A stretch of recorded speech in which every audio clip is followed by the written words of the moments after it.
থেকে শেরমুনঘাট আসার পথে একটা স্কুল বোর্ডে আসলাম 15 জন সদস্য, 15 জন মিলে আমরা আসছি। ওদের সহকারে ওরা 2 সহকারে মোট 17 জন নিয়ে আসছে। আমার লাইফে সর্বপ্রথম আমি একটা বিপদে পড়ছি, সেটা হচ্ছে ওদের আসার পথে নদীর মাঝখানে ওদের ইঞ্জিনের তেল শেষ হয়ে গেছে। তেল শেষ হয়ে যাওয়ার পর আমার লাইফে সর্বপ্রথম আমি বিপদে পড়ছি। এরকম বিপদ আমি আর কখনো করি না। আমি একজন ডিফেন্সে জব করি, আমার শরীর এখনও কাজ করছে। কি একটা বিপদে পড়লাম আজকে। একটা স্কুল যখন চলাকালীন যেরকম বিপদ, আমরা চলাকালীন যেরকম লাট থাকুক না কেন, এটা কখনো বিপদ থামি হয় না। যখন একটা স্কুল যখন থামি যায় তখন এই স্কুল যে কোনো মুক্ত ডুবে যাবে।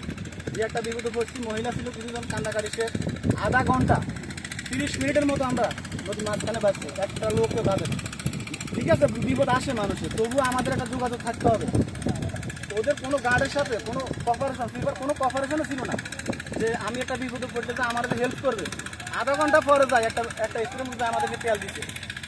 তো এদের কোনো এফসারে তেল রাখে না, কিছু না, এরা যাতায়াত করা। ও পরশুদিন নাকি তেল বসছে স্কুলের মোড়ে, পরশুদিন তেল বসছে। আমাদেরকে বলতেছে যে স্কুলের মোড়ে আমি পরশুদিন তেল বসছি, তেল পরে আজকে লাগিয়ে তেল শেষ হয়ে গেছে মাঝখানে।